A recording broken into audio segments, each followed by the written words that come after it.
ये वक्त है आप सभी के पसंदीदा कार्यक्रम दंगल का। आज का दंगल पीएम मोदी के मिशन 2024 पर है। आज 25 जुलाई है और आज के दिन से ही बीजेपी ने 2024 के चुनाव के लिए जमीनी स्तर पर अपने नेताओं के साथ तैयारी शुरू कर दी है। आज बीजेपी की पार्लियामेंट्री पार्टी की बैठक हुई। उसमें पीएम मोदी ने अपने नेताओं को कहा है कि देश ही नहीं पूरी दुनिया को भरोसा है कि 2024 में बीजेपी ही जीतने वाली है। पीएम मोदी ने इसी बैठक में विपक्षी गठबंधन को दिशाहीन, कमजोर, पथ भ्रष्ट बता दिया। इसके पहले प्रधानमंत्री नरेंद्र मोदी ने एनडीए के 39 दलों के नेताओं के साथ जो मुलाकात की थी, उसमें तय रणनीति के मुताबिक 25 जुलाई से एनडीए के 35 सांसदों की टोली की बैठक होगी, जिसमें एनडीए के सांसदों के क्षेत्र के कामकाज की जमीनी रिपोर्ट ली जाएगी और उसी हिसाब से फिर चुनाव प्रचार की रणनीति तैयार की जाएगी। बीजेपी को पूरा भरोसा है कि उसने 2024 के चुनाव में 26 दलों के विपक्षी गठबंधन से निपटने के लिए जो 39 दलों का कुनबा खड़ा किया है, वो 330 प्लस के आंकड़े को पार कर लेंगे।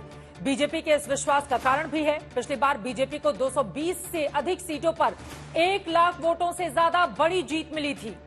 105 सीटों पर जीत का अंतर 3 लाख से भी कहीं ज्यादा था।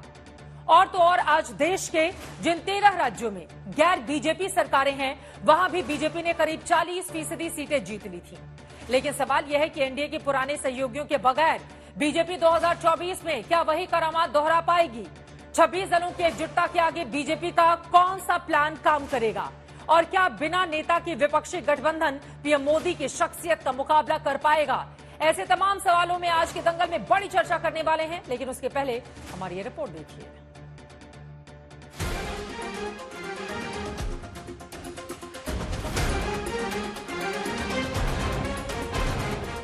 2024 के चुनाव से पहले बीजेपी मिशन मोड में आ चुकी है। टारगेट लॉक हो चुका है, बस एक्शन की बारी है। आज जब बीजेपी की मीटिंग शुरू हुई तो मिशन 2024 के लिए पीएम मोदी ने अपने नेताओं की हौसला अफजाई भी की। उसके मुख्यमंत्री विपक्ष की ताकत को खारिज किया और एनडीए के 25 वर्ष पूरे होने पर एकजुट होकर चुनावी जंग में उतरने की प्रेरणा भी भरी। तो चेहरे पे चेहरे लिखाते हैं, सच्चाई कुछ और है। उन्होंने हम लोग को कहा कि हम सभी जागृत हों, सुबह की भोर की तरह। देश हमारी पुनः अपेक्षा कर रहा है और निश्चित हम जीतेंगे। और आज मैं कह देता हूं, 24 का रिजल्ट आएगा ना, तो जो संख्या है ना, हारे हुए, थके हुए, निराश विपक्ष की, इनकी संख्या और कम हो जाएगी। बीजेपी के अंदर यह हौसला इसलिए है क्योंकि पिछले चुनाव में बीजेपी ने जो सीटें जीती, उसमें 225 सीट ऐसी रही जिन पर बीजेपी की जीत का अंतर 1 लाख से अधिक था। इतना ही नहीं, 105 सीटें ऐसी थीं जिस पर बीजेपी ने 3 लाख से ज्यादा वोटों के अंतर से जीत दर्ज की थी और 200 सीट ऐसी जिन पर बीजेपी को 50% से भी ज्यादा वोट मिले थे। प्रधानमंत्री नरेंद्र मोदी को यही यकीन है कि 5 साल के कामकाज के बाद जिस जनता ने वोटों का इतना आशीर्वाद बीजेपी को दिया, वो 10 साल के कामकाज के बाद झोली भरने को तैयार है। प्रधानमंत्री जी ने बहुत विश्वास के साथ ये कहा कि तीसरी टर्म पर हम तीसरी नंबर पे इकोनॉमी पर हम पहुंच रहे हैं। We will be the 3rd rank in the world's economy in our 3rd term. हालांकि पटना से लेकर बेंगलुरु तक जितने विपक्षी दल इकट्ठा हो रहे हैं, उनके 2024 में सीट बंटवारे के चुनावी फॉर्मूले का अब तक कोई खाका सामने नहीं आ सका। लेकिन अगर 26 विपक्षी दलों में ये सहमति भी बन जाती है कि एनडीए के खिलाफ एक ही कैंडिडेट उतारा जाए, तो भी ये आंकड़ा बीजेपी को हौसला दिलाता है, क्योंकि इस वक्त जिन 13 राज्यों में गैर बीजेपी सरकारें हैं, वहाँ लोकसभा की कुल सीटों की 55% सीटें यानी 298 सीटें आती हैं। इन 298 सीटों में से बीजेपी ने 2019 में 119 सीट यानी करीब 40% सीटें जीत ली थी। हालांकि एक तथ्य ये भी कि इस बार बीजेपी के साथ एनडीए के पुराने साथी नहीं, शिवसेना जैसे दलों में दो फाड़ हो चुका है। अकाली दल जैसी पार्टी अलग हो चुकी है। उनकी भरपाई के लिए बीजेपी ने छोटे दलों को पाले में लाना शुरू कर दिया। 18 जुलाई को दिल्ली में एनडीए की जो बैठक हुई, उसमें बीजेपी ने 39 दलों के नेताओं के शामिल होने का दावा किया। अब बीजेपी उन सभी को एकजुट करके 2024 का मोर्चा फतह करना चाहती है। हमको गर्व है अपने प्रधानमंत्री आदरणीय मोदी जी पर। उन्होंने एक नई आशा जगाई है। आज 24 में भी हम ही आने वाले हैं। दुनिया भी यही जानती है, देश भी यही जानता है, विपक्ष भी ये समझता है लेकिन बार बार विरोध करना, वो मान चुके हैं कि उन्हें सत्ता में नहीं आना। 2024 में जीत सुनिश्चित करने के लिए बीजेपी ने कई मोर्चे पर नीतियां बनाई। बीजेपी की पहली नीति है कि विपक्षी गठबंधन को भ्रष्ट और कमजोर साबित किया जाए। दूसरा प्लान है कि 9 साल के कामकाज और 5वें नंबर की इकोनॉमी की कामयाबी जन जन तक पहुंचाई जाए। इसके अलावा यूसीसी जैसे राष्ट्रवादी मुद्दों के जरिए चुनावी बढ़त बनाई जाए। साथ ही हिंदुत्व के मुद्दे और राम मंदिर जैसी कामयाबी का फायदा बीजेपी चाहती है। बीजेपी की योजना है कि पीएम मोदी की दुनिया भर में लोकप्रियता और विपक्ष में उनके मुकाबले खाली जगह का इस्तेमाल भी चुनावी हथियार की तरह किया जाए। दुनियावी सरकार के साथ, इस नेतृत्व के साथ आगे भी व्यवहार इन्हीं के लोगों के साथ करना है, ये भी दुनिया सोच रही। इसलिए बहुत महत्वपूर्ण एग्रीमेंट और महत्वपूर्ण बातचीत और विश्व स्तर में भारत का मान्यता बहुत ज्यादा हो रहा है। 2024 में एनडीए की अब तक की सबसे बड़ी जीत के लिए बीजेपी ने जमीनी स्तर पर काम करना शुरू कर दिया है। प्रधानमंत्री मोदी ने राष्ट्रीय जनतांत्रिक गठबंधन के 35-35 सांसदों के 10 समूह बनाए। प्रधानमंत्री, बीजेपी अध्यक्ष जेपी नड्डा और रक्षा मंत्री राजनाथ सिंह के साथ 25 जुलाई से रोज एक समूह के सांसदों के साथ बैठक करेंगे। 3 अगस्त तक बैठक होगी। सभी सांसदों को निर्देश दिया गया अपने क्षेत्र के कामकाज की जमीनी रिपोर्ट तैयार करें। इस कड़ी की पहली बैठक यूपी और उत्तर पूर्व के सांसदों के साथ होने वाली है। एनडीए के 25 साल पूरे होने के मौके पर 18 जुलाई को दिल्ली में 39 दलों की बैठक हुई। तभी ये तय हुआ कि 25 जुलाई से एनडीए के सांसदों की बैठक होगी। हर मीटिंग में 2 केंद्रीय मंत्री, 2 बीजेपी पदाधिकारी और सांसदों का 2 समूह शामिल होगा। इस तरह 3 अगस्त तक 350 सांसदों के साथ एनडीए 2024 के प्लान पर काम शुरू कर देगा। आज तक ब्यूरो। पार्टी यानी कि बीजेपी दरअसल 2 मोर्चों पर तेजी से काम कर रही है। पहला, एनडीए को नई शक्ल देना और दूसरा, खुद के भीतर यानी कि बीजेपी के भीतर ढांचे को बिल्कुल अलग तरीके से मजबूत कर देना। राष्ट्रीय से लेकर राज्य स्तर पर लगातार इसकी कोशिशें जारी है और इसी वजह से प्रधानमंत्री नरेंद्र मोदी ने खुद मोर्चा संभाल के रखा हुआ है। ऐसे में 2024 में फिर एक बार क्या होगा बीजेपी के लिए 300 पार, या फिर इस बार विपक्षी दल जो हुंकार भर रहे हैं उसमें मिल जाएगी उनको कामयाबी। इसी पर दंगल में बड़ी चर्चा करने वाले हैं खास मेहमान हमारे साथ जुड़ चुके हैं। उनका परिचय आपसे करवा देती हूं। डॉक्टर सैयद जफर इस्लाम साहब, राष्ट्रीय प्रवक्ता भारतीय जनता पार्टी के हमारे साथ जुड़े हुए हैं। अतुल लोंढे पाटिल साहब स्पोक्स पर्सन है कांग्रेस पार्टी के हमारे साथ मौजूद हैं। अनुराग भदौरिया जी स्पोक्स पर्सन समाजवादी पार्टी के हमारे साथ लखनऊ से जुड़ चुके हैं। धीरेन्द्र कुमार जी एलजेपी के प्रवक्ता है हमारे साथ मौजूद हैं। संजीव झा एमएलए हैं आप और साथ ही स्पोक्स पर्सन आम आदमी पार्टी के हमारे साथ आपको टीवी स्क्रीन पर दिखाई दे रहे हैं। लेकिन सबसे पहले शुरुआत जफर इस्लाम साहब आपसे ही करते हुए, ये छोटी छोटी बातों को भी ध्यान में रखने की जरूरत क्यों मान पड़ी? क्योंकि विपक्षी दलों की भीतर एकता हो गई है और बीजेपी के लिए मुश्किलें बढ़ गई हैं, इसलिए पीएम ने खुद अब पूरी ताकत लगा दी है और छोटे छोटे दलों को, कल ही हमने देखा उत्तर प्रदेश में किस तरह से 18 से ज्यादा नेताओं को आप लोगों की ओर से शामिल किया गया। ये स्थिति हो गई है क्या बीजेपी की? अभी देखिए, आप अपने एनडीए का इतिहास उठा के देख लीजिए चित्रा जी। जब भी कोई हमारे घटक दल में जुड़ा है, हमने कभी किसी का हाथ छोड़ा नहीं। छोटा हो, बड़ा हो, कमजोर हो, मजबूत हो, अगर वो हमारे घटक दल एनडीए का पार्टनर है तो वो हमारा पार्टनर है और हमने गठबंधन का धर्म निभाया है और निभाते रहेंगे। हमें ये नहीं देखना है कि वो छोटा है कि बड़ा है, हमें देखना है कि वो हमारे साथ है, हमारी आइडियोलॉजी के साथ है और हमारी आइडियोलॉजी से लेके। इसके पीछे क्या बड़ी वजह है जफर इस्लाम साहब? अंदर की बात क्या है, जरा बताइए ना हमारे दर्शकों को। नहीं, देखिए,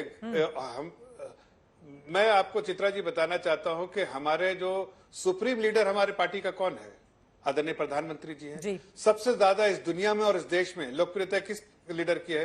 वो आदरणीय प्रधानमंत्री जी की है। सबसे ज्यादा जो आज तक का प्राइम मिनिस्टर जिसने इतने बड़े बड़े फैसले, अहम फैसले लिए हैं 9 साल के अंदर, कौन है?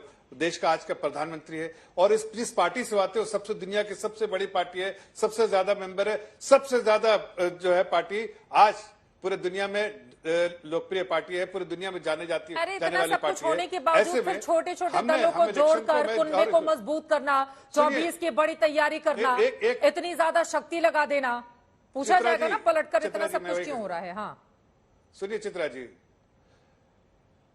इसमें क्या फर्क, क्या तकलीफ है?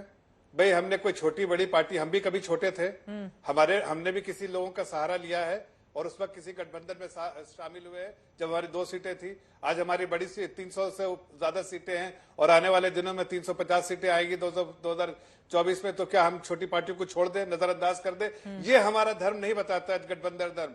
भारतीय जनता पार्टी, मैंने कहा कि हमें आइडियोलॉजी है, आइडियोलॉजी के साथ जो जुड़ता जाएगा हम उसको जोड़ते रहेंगे। और हमारी आइडियोलॉजी क्या है? हाँ। हमारी आइडियोलॉजी सत्ता में काबिज रहना नहीं। एक मिनट चित्रा जी, हमारी आइडियोलॉजी सत्ता में काबिज रहना नहीं, हमारी आइडियोलॉजी है एक गवर्नेंस मॉडल देने का, जो 9 साल से हमने गवर्नेंस मॉडल दिया है, जिससे एक आम नागरिक, जमीन पे खड़ा एक आम नागरिक, एक गरीब आदमी, marginalised section of the society, महिला, सभी लोग अपने आप को मजबूत महसूस कर रहे हैं। उनका दामन थामने और उनका हाथ थामने वाला एक ऐसी सरकार है जो उनके बारे में चिंता करने वाली है। तो ये आइडियोलॉजी के साथ अगर कोई जुड़ता है तो हम उसको जोड़ेंगे, छोटा है, बड़ा हो, ताकतवर हो, छोटा, उससे कोई फर्क नहीं पड़ता। ठीक है, अतुल जी से मैं जवाब ले लेती हूं। सत्ता की मुंह में जो लोग साथ आए उस सत्ता के सामने गिरेंगे।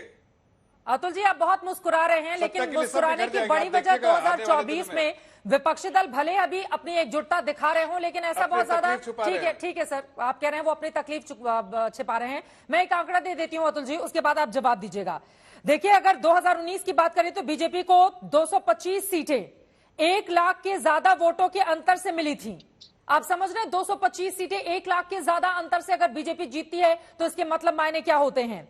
इसके अलावा 200 सीटों पर बीजेपी ने 50% से ज्यादा वोट हासिल किए थे, जबकि 13 राज्य, हमने अपनी रिपोर्ट में भी दिखाया है, 13 राज्य ऐसे जिनमें बिहार, पश्चिम बंगाल, तमिलनाडु, कर्नाटका, तेलंगाना, ये जो विरोधी पार्टियों के अगर हैं तो इनमें से भी 298 में से भारतीय जनता पार्टी ने 119 सीटें जीत ली थी। तो अगर ये स्थिति रहेगी तो आप लोग कड़ा और बड़ा मुकाबला बीजेपी के सामने कैसे कर पाएंगे?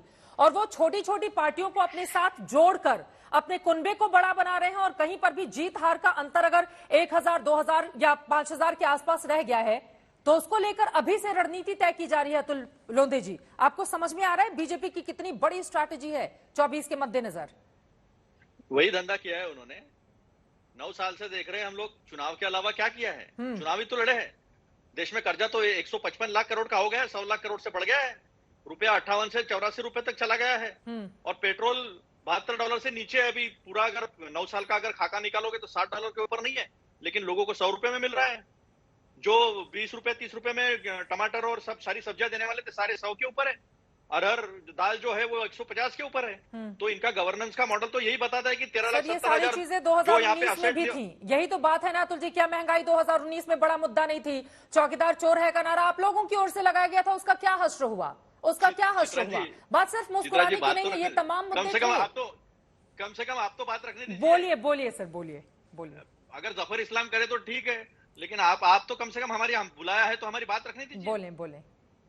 हाँ, तो गवर्नेंस का मॉडल तो यही दिखाता है। 13,70,000 जो इस देश में पैसा बनाते हैं, असेट बनाते हैं, नौकरियां पैदा करते हैं, वो इनके टैक्स टेररिज्म, जो बहुत बड़ा मुद्दा था 2014 में, वो टैक्स टेररिज्म को परेशान होकर छोटे छोटे देशों की नागरिकता लेकर चल पड़े हैं। अभी इनको तो 2014 के बाद का इतिहास पता है। 2014 के पहले तो देश तो आजाद नहीं था, गुलाम था। हरित क्रांति तो जो है वो गुलाम देश में हुई है। 1974 में जब देश गरीब था, 1971 में जो नारा लगाया था, तब हमने जब न्यूक्लियर एक्सप्लोजन किया था तो गुलाम देश था। जब 1969 में सारे इसका 14 बैंकों का राष्ट्रीयकरण हुआ था, तब तो देश वो गुलाम में था। और इतने बड़े बड़े निर्णय जो हुए उसके बाद में कभी निर्णय ही नहीं हुए। 2014 के पहले कुछ निर्णय ही नहीं हुए, क्योंकि इनके लिए 2014 के पहले इस देश का अस्तित्व ही नहीं था। जो खुद कहते हैं प्रधानमंत्री जी, इस देश में पैदा होना बड़ा शर्म की बात थी, 7-7 देशों में जाकर कहते हैं। और आज तो उन्होंने बौखलाहट में जो डर है, आप मुझे कितने भी आंकड़े दिखा दीजिए, मैं भी आंकड़े दिखा दूंगा आपको। आने वाले 5 राज्यों में जो चुनाव होने वाले हैं उसमें भी सच्चाई सामने आ जाएगी। लेकिन आज तो प्रधानमंत्री के बौखलाहट ने तो सीमा तय कर दी, जिन्होंने India that is Bharat shall be the union of states, ये जो संविधानिक शब्द है उसको अंतरराष्ट्रीय स्तर पर बदनाम कर दिया, कलंकित कर दिया। आज अगर आप डालोगे, इंटरनेट पर डालोगे, आप टेक्नोलॉजिकली बर्बाद कर दिया, कुछ भी डालोगे, इंडिया डालोगे, इंडियन मुजाहिदीन आएगा, पीएफआई आएगा। क्या ये देश चाहता था इस प्रधानमंत्री से, जिनको 2 बार बड़ी बहुमत से चुनकर दिया कि अपने बोलिए जफर इस्लाम साहब। और दूसरी बात, एक बात और जफर इस्लाम जी, अगर आपको इतना जनता का सपोर्ट है तो क्यों आपके खिलाफ के सर्वे आपके खिलाफ आने के बाद ईडी, इनकम टैक्स, सीबीआई का इस्तेमाल करके जो आपके एनडीए में दूसरे और तीसरे नंबर की पार्टी है जो टूट के उधर गई है, उनके दोनों ही सवालों पर जफर इस्लाम साहब आप जवाब दीजिए, फिर बाकी मेहमानों के पास में जाऊंगी। ठीक है जफर साहब बोलिए। देखिए, आप इनसे अभी थोड़ा देर पहले मुस्कुरा रहे थे, तो मैं छोटा सी बात कहता हूँ, क्यों इतना मुस्कुरा रहे हो? आखिर क्या दर्द छिपा रहे हो अतुल भाई? अभी हकीकत आपको ये पता हो गया है कि दो तरह के लोग थे।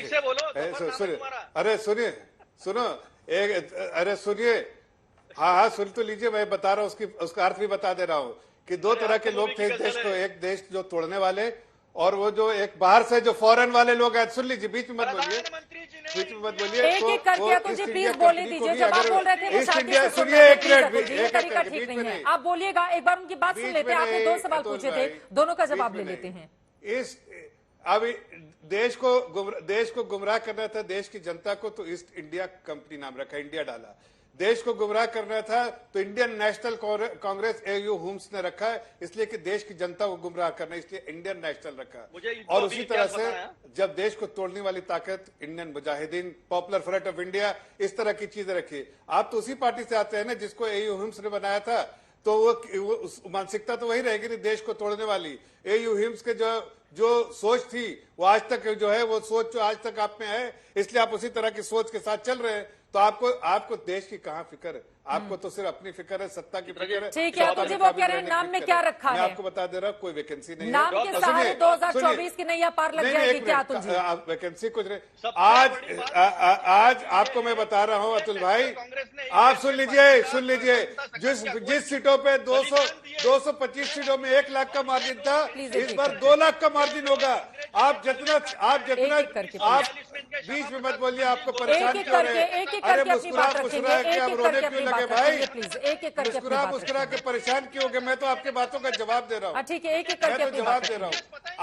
आज मैं ये नहीं कहता कि पिछली सरकारों ने काम नहीं किया, मैंने ये नहीं कभी कहा पिछली सरकारों ने काम नहीं किया, लेकिन अगर आप 5 कमजोर देशों में दुनिया हिंदुस्तान का नाम आता है था 2013-14 में, तो आज 5 मजबूत देशों में नाम आता है। ये फर्क है, ये फर्क देश की जनता समझ रही है, लेकिन जो सत्ता के भूखे हैं उनको ये नहीं दिखेगा, उनको तो सत्ता दिख रहा है। अरे भाई, देश के लोगों का विश्वास जीतिए, देश के लोगों के सामने आकर कहिए कि देश की चिंता करते हैं, लेकिन नहीं, आपको तो परिवार की चिंता है, आपको तो किसी को गुमराह करने की चिंता है, आपको देश को बर्बाद करने की चिंता है, आपको देश तोड़ने वाले के साथ खड़े हुए हैं। आप भारत जोड़ो यात्रा करें। अरे दोनों लोग बोलेंगे, समझ में नहीं आ रहा है सर, प्लीज एक एक करके अपनी बारी में बोले, एक एक करके अपनी बारी में बोले। समझ में नहीं आ रहा है कौन क्या बोल रहा है, ठीक है, समझ में नहीं आ रहा है, ठीक है सर। एक सेकंड, एक एक करके जफर साहब प्लीज, अतुल जी आपसे दोनों से ही गुजारिश है, प्लीज एक एक करके जवाब देंगे। ये तरीका ठीक नहीं है, ये तरीका ठीक नहीं है सर। देश की जनता सुन रही है, आप दोनों बड़ी पार्टियों के प्रवक्ता हैं, कम से कम एक ऐसा परिचय दें कि लोगों को सुनने में भी अच्छा लगे। दोनों एक साथ बोलेंगे सर, अभी तुरंत थोड़ी ना वोट डालने जाना है कि दर्शकों को उकसाकर आप अपने पक्ष में वोटिंग करवा लेंगे। प्लीज, ये तरीका ठीक नहीं है, अपनी बारी में बोले। जफर जी जल्दी से अपनी बात को खत्म करें, 3 और लोग इंतजार कर रहे हैं, जल्दी से जफर साहब प्लीज। हाँ, मैं सिर्फ इतना बोलिए। देखिए, मैं सिर्फ इतना कह रहा हूँ कि हमारी लड़ाई किसके साथ है? जो देश को तोड़ने वालों के साथ है, चाहे वो नाम में इंडियन मुजाहिदीन रखे, पॉपुलर फ्रंट ऑफ इंडिया रखे, या ईस्ट इंडिया कंपनी की मानसिकता वाले ह्यूम्स के मानसिकता, हम उनके साथ लड़ाई करने के लिए खड़े हैं। देश की जनता खड़ी है, देश पूरा खड़ा है। जिस सीटों में 1 लाख वोट से जीते थे, 225 सीटों में उससे 2 लाख वोटों से भी ज्यादा जीते। अनुराग भदौरिया जी, अब मैं आ जाती हूँ सीधे आपके पास। ठीक है सर, ठीक है, देश को तोड़ना चाहते हैं, देश को गुमराह करना। यूपी की 40 लोकसभा की ऐसी सीटें रही हैं 80 में से, जहां पर बीजेपी 50% से ज्यादा वोट शेयर हासिल करके लड़ी है। और 2017 में 2 लड़के वाला नारा भी और नाम हमने देख लिया था। नाम में क्या रखा है सर?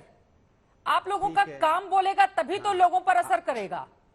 और बीजेपी कह रही है कि वो तो सिर्फ मोदी और योगी के नाम पर ही यूपी में क्लीन स्वीप होगा 80 की 80। देखिए, भारतीय जनता पार्टी की बेचैनी और परेशानी देखिए, वे भूल गए हैं ये आसमान, ये धरती, ये पेड़ पौधे, नदी नलियां, हम सब इंडिया हैं और सब इंडिया है। तो इसमें तकलीफ क्या होती है उन्हें? हमने तो कभी नहीं कहा, जब उन्होंने मेक इन इंडिया रखा था तो मेक इन इंडिया बताया तो मुझे तो अच्छा लगा ना कि इंडिया की बात कर रहे थे, मेक इन इंडिया की बात कर रहे थे। आज हम जब इंडिया की बात करते हैं तो उन्हें डर क्यों लग रहा है, परेशान क्यों है? किस बात को बौखला जाते हैं, परेशान हो जाते हैं। बीजेपी की ओर से कहा जा रहा है दिशाहीन और पथभ्रष्ट है विपक्ष। सुन तो लीजिए, अब मैं बोल रहा हूं, बोलने दीजिए मुझे, मैं अपनी बात कह लूं, फिर आप बोल दीजिएगा, सवाल पूछ लीजिएगा। आज वो Bharatiya Janata party east India की बात करती है।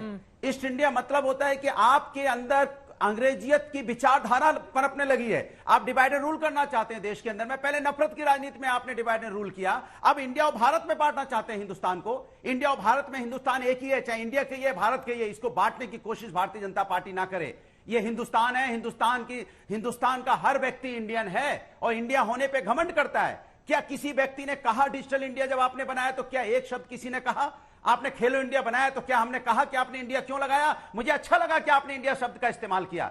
मुझे इस बात का फक्र है कि भारतीय जनता पार्टी ने इंडिया शब्द तो लगाया था। क्या किसी एक नेता ने बोला, विपक्ष के किसी नेता ने आवाज उठाई? आज जब विपक्ष इंडिया की बात कर रहा है तो पेट में दर्द क्यों हो रहा है? इसलिए पेट में दर्द हो रहा है क्योंकि आपको हार सामने दिखाई पड़ रही है, आपके दरवाजे पे हार दस्तक दे रही है, क्योंकि मणिपुर में आप महिलाओं का सम्मान नहीं बचा पा रहे हो। इसलिए आप पार्लियामेंट में बहस नहीं चाहते हो, आप डरे हो क्योंकि आप इंडिया की बात करने से डरने लग गए हो। इंडिया की बात करोगे तो महंगाई की भी बात होगी, बेरोजगारी की भी बात होगी, महिला अत्याचार की भी बात होगी, यहां पे अर्थव्यवस्था की बात होगी, किसान की बात होगी। तो ये इंडिया है, इंडिया में सभी लोग होते हैं, सबकी बात होगी। इसलिए आप पार्लियामेंट में चर्चा से भागना चाहते हो, क्योंकि पार्लियामेंट में ये जिम्मेदारी सरकार की होती है कि सरकार पार्लियामेंट में चर्चा कराए। आप 267 के रूल के तहत पार्लियामेंट में चर्चा क्यों नहीं कराना चाहते? महिलाओं के ऊपर चर्चा के लिए असीमित समय क्यों नहीं तय करना चाहते? आप सीमित समय महिलाओं को क्यों देना चाहते हो? आपने पूरे हिंदुस्तान में क्या किया है? हर व्यक्ति के ऊपर में 1 लाख रुपए का कर्जा है, हर व्यक्ति 1 लाख रुपए कर्जे से जी रहा है। कभी आपने उस व्यक्ति के बारे में सोचा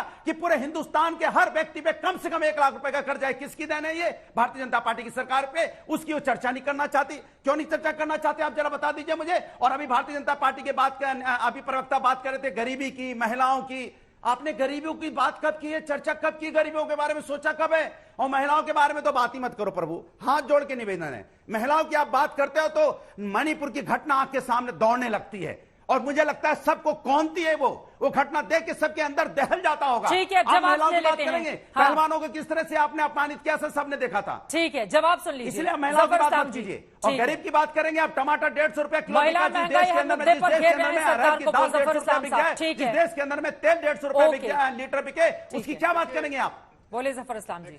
मुद्दा तो महत्वपूर्ण है जो उन्होंने गिनाया है।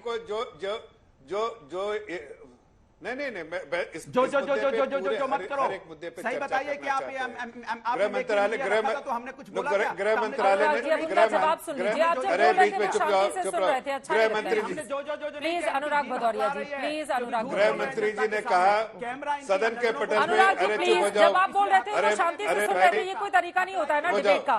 Green virus, please, green virus, just shut up your mouth. Green virus, आप चुप रहिए। ठीक है सर। जफर इस्लाम साहब प्लीज, आपसे भी गुजारिश है। आपने शायद देखा नहीं, टिप्पणी नहीं, को बोलने दीजिए, ये तरीका ठीक नहीं है। प्लीज, दोनों लोगों से गुजारिश है। जफर इस्लाम साहब अपना जवाब दीजिए। आदरणीय गृह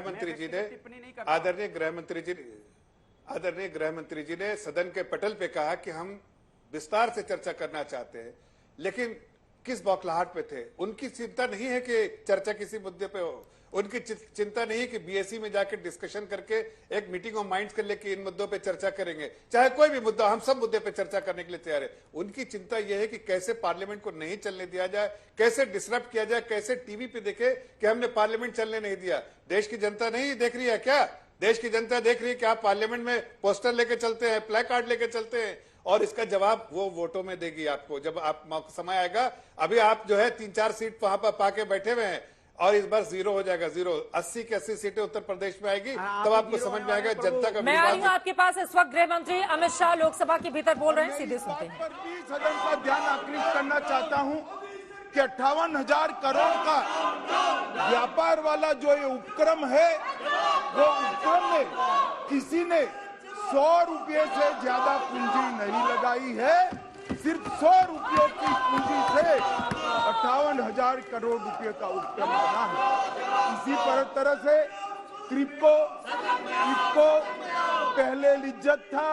इस प्रकार कई बड़े बड़े उपक्रम देश में सहकारिता माध्यम से चले, परंतु विगत 75 साल में ना सहकारिता आंदोलन पर कोई ध्यान दिया गया, ना उसके कानूनों में पुनर्रचना का सार्वजनिक रूप से चर्चा हुआ, ना देश की संसद में राष्ट्रीय स्तर पर और राज्य स्तर पर सहकारिता आंदोलन को बदलने के लिए मंथन किया गया।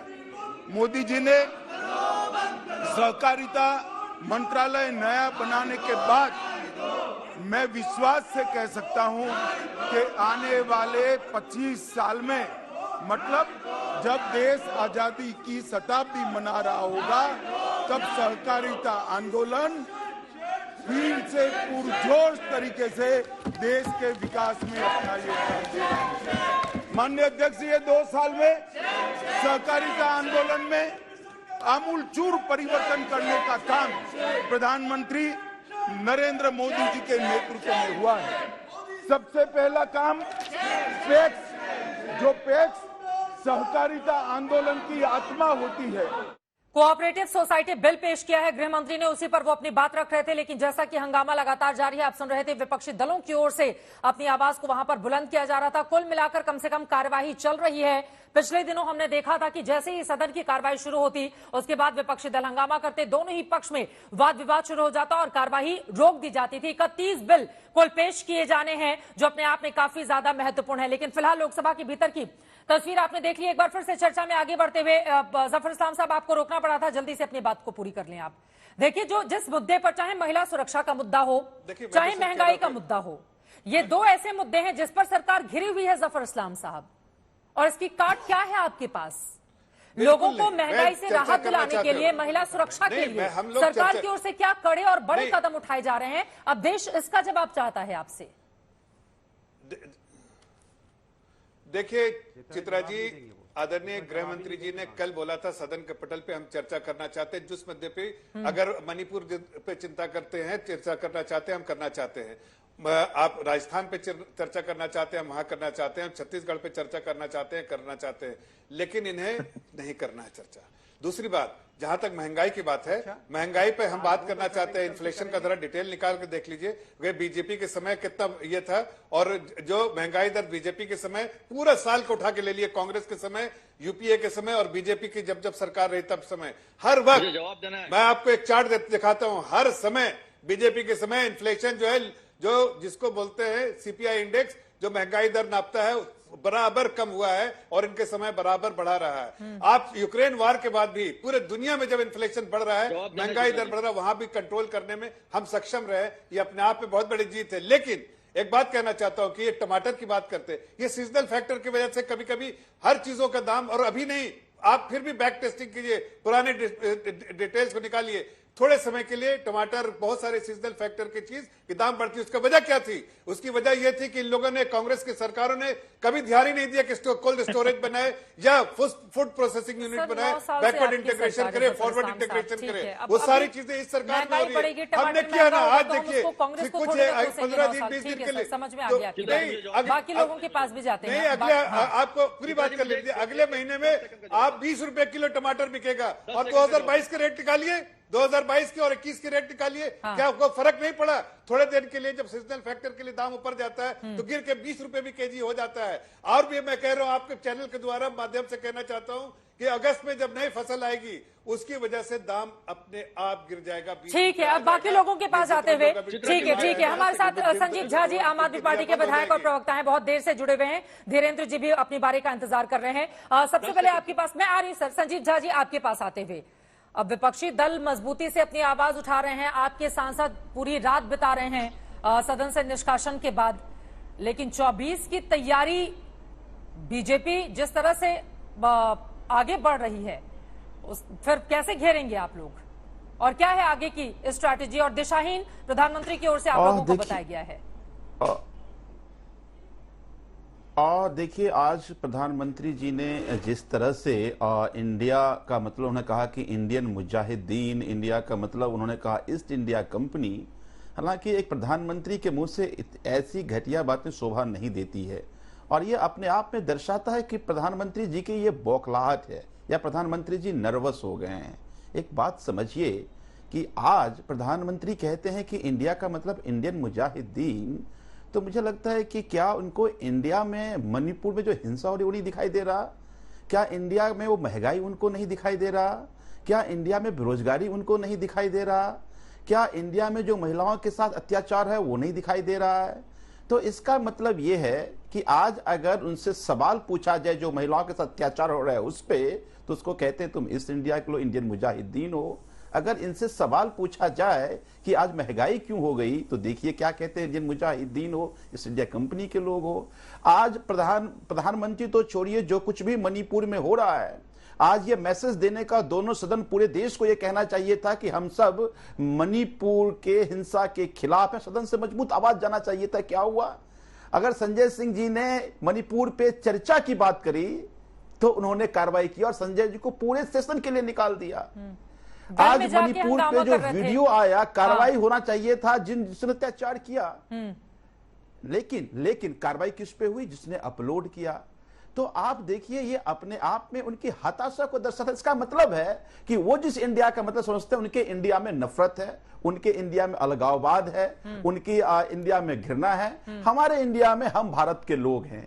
तो मुझे यह लगता है कि आज जो पिछले 10 साल में इन्होंने देश को गुमराह किया, 14 में किस नारे के साथ आए थे? बहुत हुई महंगाई की बार, अब की बार मोदी सरकार। क्यों? अब मैं कहता हूं अगर हिम्मत है तो इस नारे पे चुनाव लड़के दिखा दे, ये कह के दिखा दे हमने कम किया महंगाई की बार, फिर से चुनो मोदी सरकार। नहीं करेंगे तो ये देश को मिसलीड करेंगे, देश को गुमराह करेंगे, देश को बांटेंगे, माइनॉरिटी मेजॉरिटी में देश को बांटेंगे, कम्युनिटी में देश को बांटेंगे और फिर उसको नफरत फैलाकर उसको भीड़ बनाएंगे। फिर जब भीड़ हिंसा का रूप लेता है तो मणिपुर जैसे घटनाएं होती हैं। अगर इसको नहीं रोका गया तो बात एक मणिपुर की नहीं है, पूरे देश में मणिपुर जैसे हालात हो सकते हैं और उसके जिम्मेदार प्रधानमंत्री के लोग और भारतीय जनता पार्टी सरकार हो सकती है। इतने आत्ममुग्ध सरकार, इतने आत्ममुग्ध सरकार हमने कभी नहीं देखा। अभी आपने गृह मंत्री जी को सुना, क्या कहा? 75 साल में कुछ नहीं हुआ, मैंने किया। तो ये जो अपने जो अटल जी के 5 साल है उसके बारे में कह रहे हैं कुछ नहीं किया। उधर जेपी नड्डा जी कहते थे कि 75 साल से देश घुटनों पे चल रहा था, 10 साल में मोदी जी ने किया। तो वो अटल जी को भी कह रहे हैं। ये प्रधानमंत्री खुद कहते थे कि देश में लोग 75 साल से भीख मांग रहे थे, हमने अच्छा किया। तो पहली बार हमने इतना आत्ममुग्ध हमने प्रधानमंत्री देखा है, पहली बार इतना आत्ममुग्ध हमने गृह मंत्री देखा है, पहली मैंने आत्ममुग्ध पार्टी देखी है। तो जो अपने के नहीं हुए दूसरे के क्या हो सकते हैं? ठीक है जफर इस्लाम साहब, आप जवाब दीजिएगा, लेकिन धीरेन्द्र कुमार जी मैं आपके पास आते हुए एक छोटी सी टिप्पणी देखिए सर। 24 की ये बड़ी तैयारी है संजीव झा जी, और यहां पर 2019 में भी बहुत सारे मुद्दे हम सब ने देखे थे जिस पर बीजेपी को तमाम पार्टियों ने घेरा, उसके बावजूद नतीजा क्या रहा? उसमें से कई मुद्दे ऐसे हैं जिसको फिर से रिपीट भी किया जा रहा है, लेकिन इसके बावजूद क्या आपका इंडिया काम कर जाएगा? धीरेन्द्र कुमार जी, अब से कुछ ही देर में प्रधानमंत्री बड़ी बैठक करने वाले हैं इंडिया के तमाम सहयोगियों की ओर से, यूपी की होगी, फिर बिहार के अलग अलग दलों की, अलग अलग राज्यों की। क्या है एजेंडा धीरेन्द्र कुमार जी, और इसके जरिए विपक्षी दलों के इंडिया से लड़ पाएंगे क्या आप लोग? चित्रा जी, सबसे पहले तो ये इंडिया है नहीं। इन लोगों ने जो नाम दिया है उसमें डॉट लगाया है। ये इंडिया बोलना नहीं चाहिए इनको। ये इंडिया इंडिया बोलते हैं, लेकिन एक्चुअल में आई डॉट एन डॉट, और मैं तो कहता हूं कि ये डॉट नहीं, ये डाउट है। इन लोगों के बीच में जितने भी शब्द है ना, सबके बीच में doubt, I doubt, N doubt, D doubt. तो ये खुद संदेह के घेरे में है।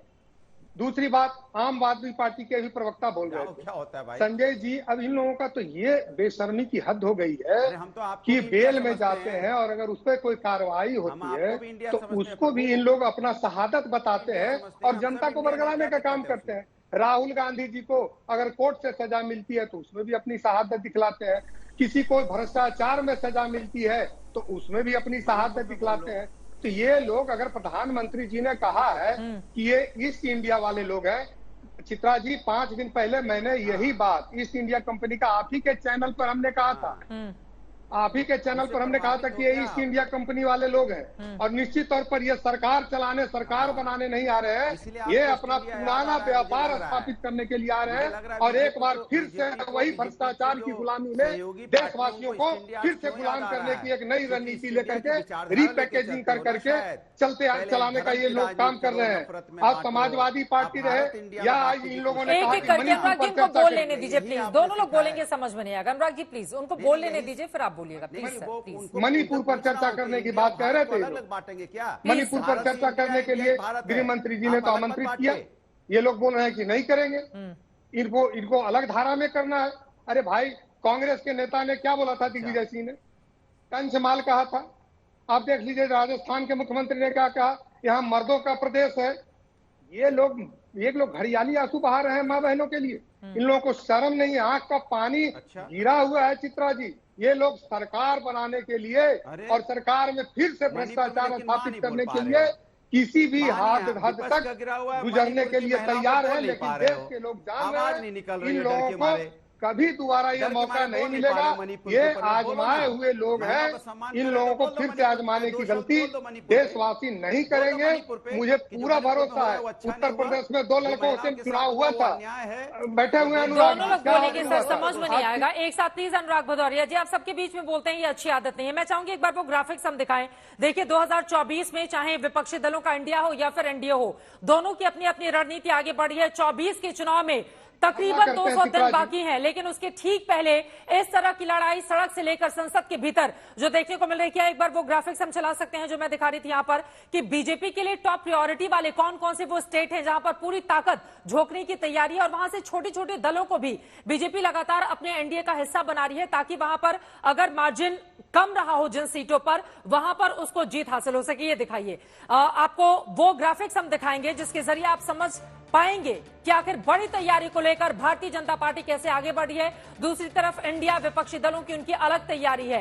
आज की खबर यह है, कुछ देर पहले आपको बताते चले, प्रधानमंत्री नरेंद्र मोदी के नेतृत्व में एनडीए की बड़ी बैठक होने वाली है। अलग अलग गुटों में अलग अलग राज्यों के बड़े नेताओं के साथ वो मंथन करेंगे कि 24 के चुनाव में किस मुद्दे के साथ जाया जाए, कौन कौन सी सीटें वो रह गई थी जो कम मार्जिन से बीजेपी हार गई थी। इसी को लेकर यहां पर बड़ी तैयारी, बड़ी स्ट्रैटेजी बनाई जा रही है।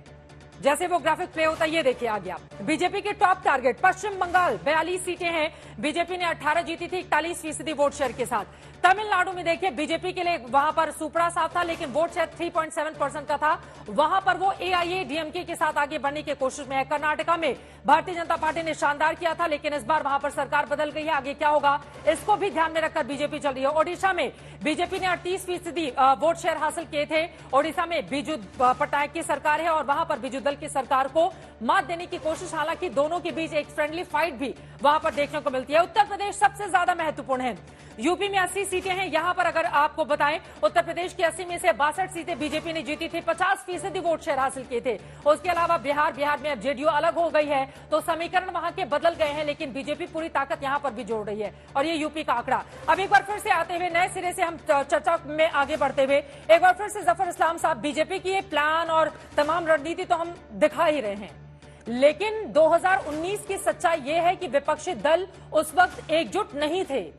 इस बार की 24 की परिस्थितियां जफर इस्लाम जी आपके लिए अलग और अलहदा हैं। कैसे करेंगे मुकाबला अब आप, जब सब दल एक साथ लड़ेंगे? बीजेपी के एक उम्मीदवार के सामने विपक्षी दलों का एक उम्मीदवार आकर खड़ा हो जाएगा। चित्रा जी, मैं आपको एक बहुत अहम बातें बताता हूं। जो इलेक्शन को एनालाइज करते हैं, इलेक्शन को लड़ते हैं, उनको इस बात की जानकारी बहुत बखूबी है कि जब ही 2 पार्टियां एक साथ होती हैं तो वोट शेयर मेरा अगर 50% है तो 65% ऑटोमेटिक हो जाएगा।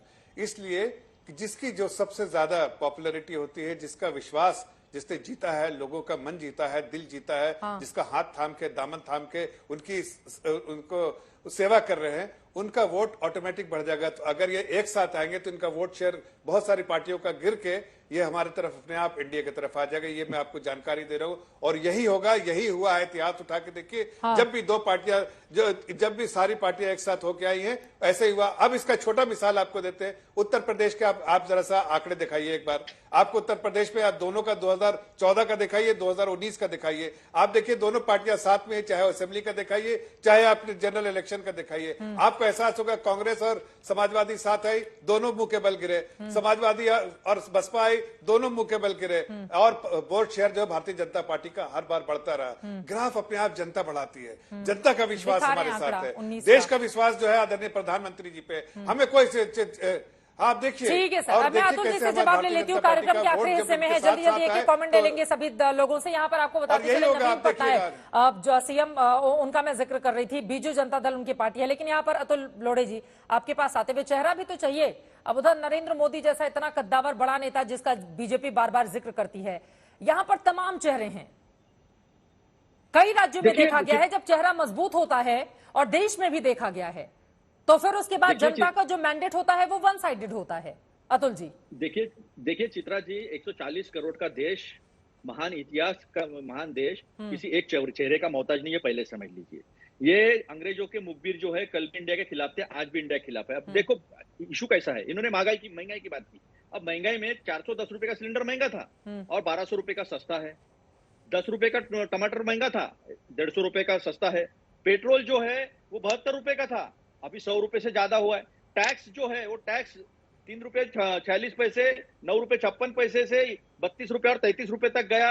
रोड इंफ्रास्ट्रक्चर से जो है वो 18 रुपए का नए टैक्सेस लगाए गए, इसमें बढ़ गया। और बेरोजगारी जो है वो 8 के आसपास कंटिन्यू बनी हुई है। बेरोजगारी बेताजा बढ़ गई है। और भ्रष्टाचार का मुद्दा ये लेकर रहते, सारे भ्रष्टाचारियों को तो पार्टी में ले लिया है, निरमा वॉशिंग पाउडर से धो लिया है। और इनका ऑर्गेनाइजर खुद कहता है कि मोदी जी के चेहरे से अब चलने वाला नहीं है। उसके बाद तोड़फोड़ हो गई है, जनता इनके साथ में नहीं है। 2 बार मौका दिया लेकिन जनता को तकलीफ ही हुई है, जनता को बांटा गया है, जनता को महंगाई के मुंह में छोड़ दिया गया है, इस देश के युवा को बेरोजगारी में ढकेल दिया गया है और देश को बड़े कर्जे में ढकेलने वाले आज डर के मारे देश के खिलाफ ही बात कर रहे हैं। देश की बात कर, बीजेपी फॉर इंडिया लिखने वाले इंडिया को ही गाली दे रहे हैं। जल्दी से 2 लाइन, जफर साहब सब 2 लाइन जल्दी से। कल कोई युवा देखिए इंटरनेट पर जाएगा, ये वो लोग हैं, नहीं सुनिए अभी बीच में मत बोलिए, ये वो लोग हैं जो India is Indira, Indira is India क्या हुआ था 1977 में, ऐसे नारा जब आप देंगे ना तो मुंह की बल की खानी पड़ेगी। 1977 का रिजल्ट ठीक है सर, वक्त हमें इतने की इजाजत देता है। आप तमाम मेहमानों का बहुत शुक्रिया हमारे साथ इस चर्चा में शामिल होने के लिए। भारत वर्सेस इंडिया की ये लड़ाई चलती रहेगी, लेकिन 2024 में कौन से मुद्दे किस पर पड़ेंगे भारी? विपक्षी एकता नरेंद्र मोदी के सामने क्या कामयाब हो पाएगी या बीजेपी तीसरी बार भी हैट्रिक लगा जाएगी? इस पर लगातार रहेगी आज तक की नजर। इसी के साथ दंगल में अभी के लिए बस इतना ही। देश और दुनिया की तमाम खबरों के लिए आप देखते रहिए आज तक।